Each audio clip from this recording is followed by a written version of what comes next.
ছাড়া মানুষরা যে ভাইয়ের বাড়িতে গেছিল গ্রামে হ্যালো গাইস, আমি আজকে তোমাদের খেলে দেখাবো হচ্ছে পিপিআর বাই সার্ভিং 3D কিছু দিয়েছে রান্নার তেল, তার মাথার তেল আর কত কিছু দিয়ে দিলাম। আমার জামুন আসছে তাই দিছি, জামুন আসছে কিছু দিয়েছে। তারপরে 2টা বস্তা বললো, আর ছেলে নিয়ে গেল। আমি যাই একদম স্ট্যান্ডে যাইয়া মহাকালী যাইয়া এর গাড়িতে উঠে দিয়ে এলাম, বাচ্চাদের স্কুলে ঢুকে দিয়ে তারপরে গাড়িতে উঠে দিয়ে এলাম। আমি তো আসি মামি আমি নিয়ে যাবো না, আমি না গাড়িতে বসে উঠতে পারে না, তুমি জিনিসপাতি রেখে দেবে। তারপরে যে বিস্কুটের প্যাকেট কত দিলাম আল্লাহ, আর যে কদিন ছিল আমি যতবার চা খাইছি ঘরে দিছি। হাইরে সুন্দরী এটাই তো দেশের মানুষ। আমি বলছি তারপরে যে লিচুগুলি আর এই যে ঠিক আছে, আর যে আসবো তার সেই বাচ্চাগুলো হাতে দিবেন, যে বাচ্চা আসবে সেই বাচ্চাকে হাতে দিবেন, তারপর জাল দিবেন, সবাই দিবেন। আপনার খাওয়ার জিনিস আমি সবই দিই, এই জন্য মাছের জন্য দিবেন। হাই রে তোমার মাথায় দিচ্ছি, আসবো সবাই আসবো, তারপর দিয়ে দিই। এখন বলে আসবো, বলতেছে আসবো। দেখো গাইস, আমি যতবার চা খাইছি ততবার চা দিছি। তারপরে বলছি তুমি আমার যে কি চা খাওয়া শিখাইলা, আমি কেমনি এত চা খাবো, আমি তো চা ভালো করে বানাইতেই পারি না। তারপরে চা পাতি দুধ সব কিছু দিয়ে তারপরে আমি বানানোর সময় বললাম আজকে আপনি চা বানান আগে তারে তোমার মতো না খারাপ হলো না, ভালো তারপরে চা বানাইলে সব কিছু দেখেন আমার সাথে মজা হয়েছে না, আমার চাই আপনার সাথে মজা হয়েছে বেশি বানাইনি। তারপরে যাই মজা পারি না, বানাইনি পারে নাকি তার মন ভালো লাগে না, আমার সাথে খাইছে না। আবার কি করে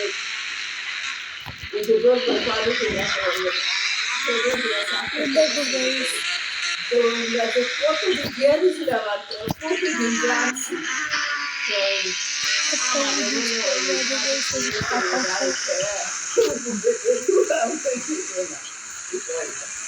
তারপরে সে এমন মানুষ বয়স্ক মানুষ কি বলতে পারি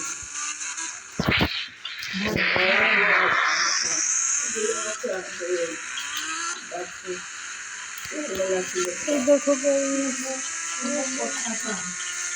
কাউকে বলবেন একদম দিয়ে আমার কাছ থেকে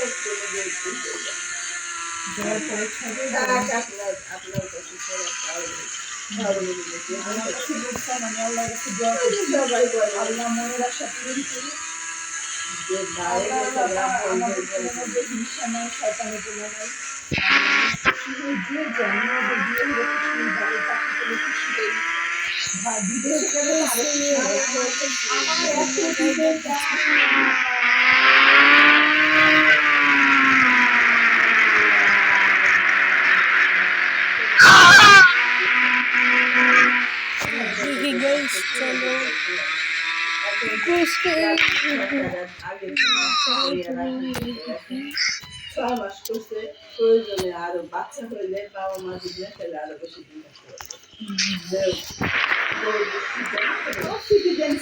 হতে পারে আপনার কোনো ব্যাপার কোনো ব্যাপার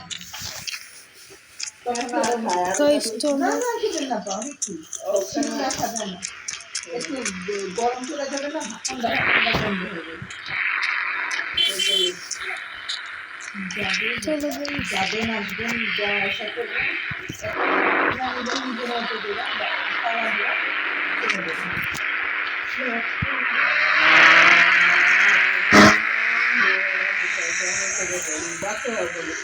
আমাদের হাতে সুন্দর জায়গায় ভাবি দক্ষিণ পাশে কোনো বাড়ি আমার দাদা শ্বশুর সব জমি নিজেরা চলো গাইস, পুকুর বিরাট পুকুর, ওরা আমার ঘরে করছে।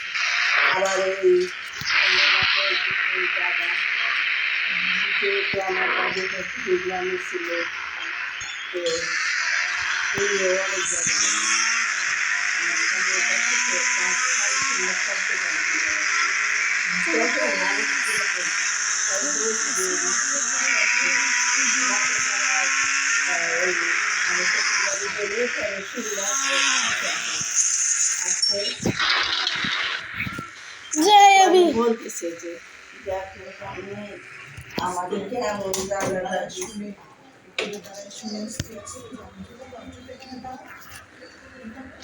বাবা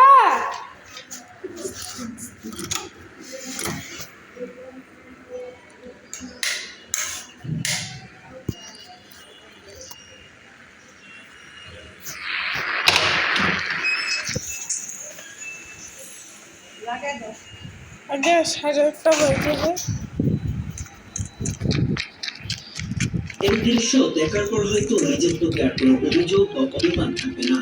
নিজের সক্ষম শক্তি ও মনোবল প্রচার করে এক পা দিয়ে সাইকেলের প্যাডেল ঘুরিয়ে কোম্পানির ডেলিভারি বয়ে কাজ করছেন 23 বছর বয়সী সাইকেল। ভাবতেই অবাক লাগতে পারে না, যেখানে অনেক মানুষের দোকানদার সত্ত্বেও জীবন যুদ্ধে পিছিয়ে পড়তে দেখা যায়, ঠিক সেই জায়গায় একটা দিয়ে জীবন যুদ্ধে জয়ী হওয়ার দোয়া করে গেছেন তিনি। আমার যখন সাততলায় উঠতে হয়, আমি কখনো কাউকে বলি না, এক্সকিউজ দেই না যে আসলে ভাই আমার একটা পা নাই, আমার সাততলায় উঠতে পারবো না। আমি যখন উপরে উঠি তখন বলে ভাই আপনি আমাকে বললে পারেন। আমার কথা হচ্ছে যে আমি সাধারণভাবে জীবনযাপন করছি, সাধারণভাবে সবার সাথে চলাফেরা এক পায়ে পেডাল দেয় কেন বাবা? আর একবার যে প্যাকেট বানানো কতটা কষ্টের তা বলে বোঝানোর প্রয়োজন পড়ে না। এখন বর্তমানেও বলে এত সুন্দর একটা ছেলে পা নেই। এই আজকে আমি যখন একটা এক জায়গায় গেছিলাম, ওইখানে একটা এখন আর পা নেই। ঠিক আছে, বললাম সব ছিল। তারপরে সে বলে যে আরে ছেলেটার জীবনটাই নষ্ট। মানে এই এই যে উক্তিটা যে ছেলেটার জীবনটাই নষ্ট, এইগুলা শুনলে আসলে একটু নার্ভাস লাগে যে আসলে কি হিসাবে আমার জীবন নষ্ট। না, আমি তো কোনো একটা কর্মে আছি, আমি যতটুকু সম্ভব সম্মানের সাথে বেঁচে থাকার জন্য লড়াই করতেছি। মাত্র 5 বছর বয়সে গাছ থেকে পড়ে তার পা ভেঙে যায়, কিন্তু সঠিক চিকিৎসার অভাবে এক পর্যায়ে হাঁটুর উপর থেকে তার পা কেটে বাঁচাতে হয়। 5-6 বছর হবে তখন আর কি গাছ থেকে পড়ে যায়, খেজুর গাছ থেকে। ট্রিটমেন্ট করার জন্য যেখানে নিয়েছে ওইখানে বিদ্যুৎ ছিল না, যার কারণে অনেক লেট হয়ে যায় ট্রিটমেন্ট করতে। পাটা এমনভাবে ট্রিটমেন্ট করছে যে ইলাস্টিক ব্যান্ডেজ দিয়ে যে ব্যান্ডেজ করছে তখন পা ভিতরে প্রচুর ইনফেকশন করে গেছে, তখন পা আর রাখতে পারেনি, কেটে ফেলা হয়েছে। সন্তানের পা হারানোর শোক সহ্য করতে না পেরে ঘটনার মাত্র 1 বছর পর তার মা ও মারা যান। ঠিক তখন থেকেই শুরু হয় তার জীবনের কঠিন বাস্তবতা, যেন তার মাথার উপর আকাশ ভেঙে পড়ে। আমার পা যখন কাটছে তার 1 বছর, ঠিক 1 বছর পরে আমার আম্মু মারা যায়। আমাকে নিয়ে টেনশন ছিল তার বেশি। আমাকে নিয়ে টেনশন ছিল এরকম যে আমার ছেলে কি করে খায়, আমি তার জন্য ভবিষ্যৎ কিছু মানে ঠিক করে যাই। পা হারানোর বেদনা ও মা হারানোর শোকে তিনি একেবারে ভেঙে পড়েন। তখন মনে হয়েছিল জীবন বুঝি এখানে থেমে গেল। আমার কাজিন যে আমি তার সাথে যে আমার নাম আব্দুল্লাহ, ও হচ্ছে ওর আম্মু কন্টিনিউ ওকে কল করে। ওর আম্মু বলে কি খাইছো না খাইছো, মানে অনেক কিছু। বাবা দিয়ে দাও। না বাবা, না দিতেই হবে। না না না, তুই দিয়ে দাও, দিয়ে দাও। Beautiful picture, isn't it? Yes, the colors, nice.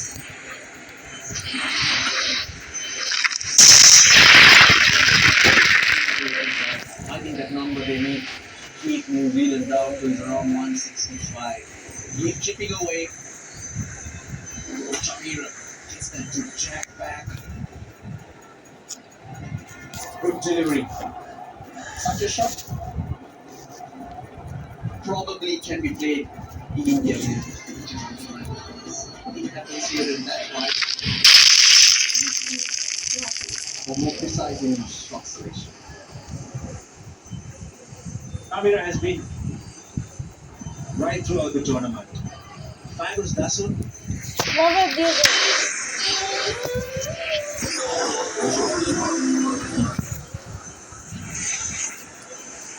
Well, it's going to be a challenge. First time New Zealand's played in the tournament.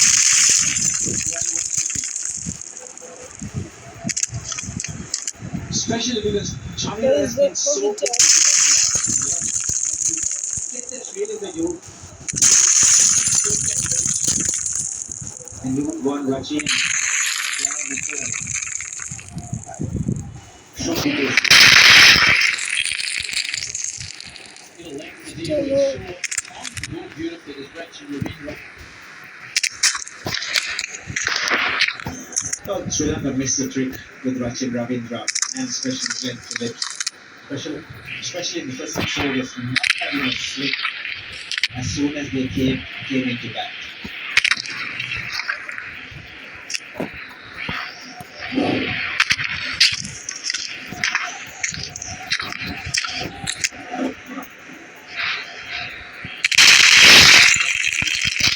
Target, 11.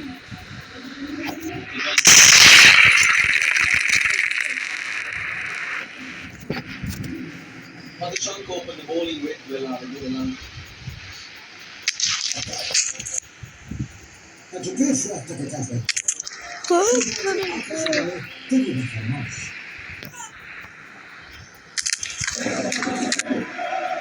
He'll be thinking it.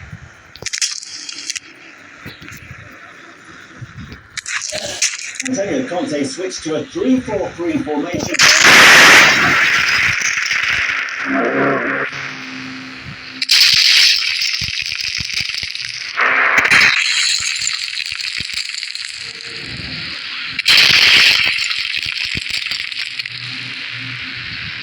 Whereas Madison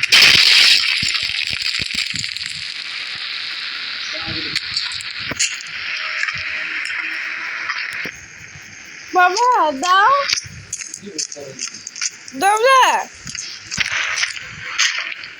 আমরা মনে করি যে রাস্তা থেকে এখন চলে যাওয়াটা কেবল সময়ের ব্যাপার। আমরা সবাই সেই সময়ের অপেক্ষা আছি তাদের ভূমিকা নিষ্ক্রিয়তার কারণে এই গণহত্যা সংযুক্ত হয়েছে ফলে গণহত্যা দায় নিয়ে অভিযোগ এবং তার বিরুদ্ধে কিন্তু আর্থিক অনৈতিকতার অভিযোগ রয়েছে এর আগে থেকে। আজকের মতো ভিডিও এই পর্যন্ত। ভিডিও ভালো লাগলে আবার লাইক করে শেয়ার করুন। সবাই ভালো থেকো সুস্থ থেকো। আসসালামু আলাইকুম। করেছে